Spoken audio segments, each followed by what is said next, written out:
The message that things will get worse and present a massive threat to the stability of societies around the world is an absolutely legitimate thing to say. Now, different people have handled that over time, but we have now reached the point, as many others, not just the ones that you were talking about there, have warned about, where we've allowed emissions to continue to rise. Temperatures have then gone up exactly as the scientists were predicting would happen.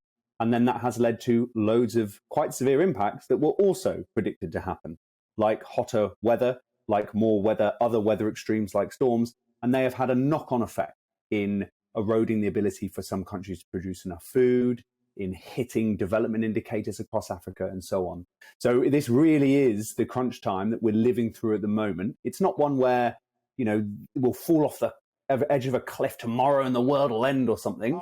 But it sounds like that, Laurie, doesn't it? It does sound like that today. Well, I don't think anyone has said the world could end in the next few years. It may sound like it. We may hear this sort of thunderous prose from a lot of world leaders, but we are really in the grips of a global problem that if we don't get on top of right now will lead to very horrendous things very quickly. Some of them, like the locust thing that you mentioned there, are already happening and could become more extreme as time goes on in the very near future.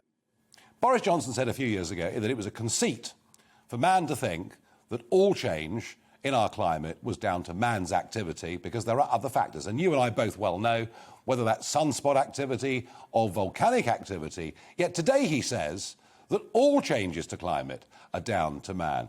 Is it not fair and reasonable, Laurie, to say that there are other factors than man that affect whether temperatures go up or down in the world, as has happened since the beginning of time? It's what level those factors play in leading to the temperature rise that we're seeing, right? So, yeah, there's loads of things, some of which you mentioned there, that might have an impact on how the climate works. But the report that might have, well, at any given time. But we have got an emphatic answer on this issue that was that we got from the international scientific community earlier on this year, right? From the UN science body, the Intergovernmental Panel on Climate Change, that gives us the boilerplate science, right? And in that report, there is a graph that isolates out the individual elements. And the human element in this case is the absolutely dominant one. So we know without any doubt that it is humans that are leading to the increase in temperature we've already seen, which is then leading to all these increasingly grim effects.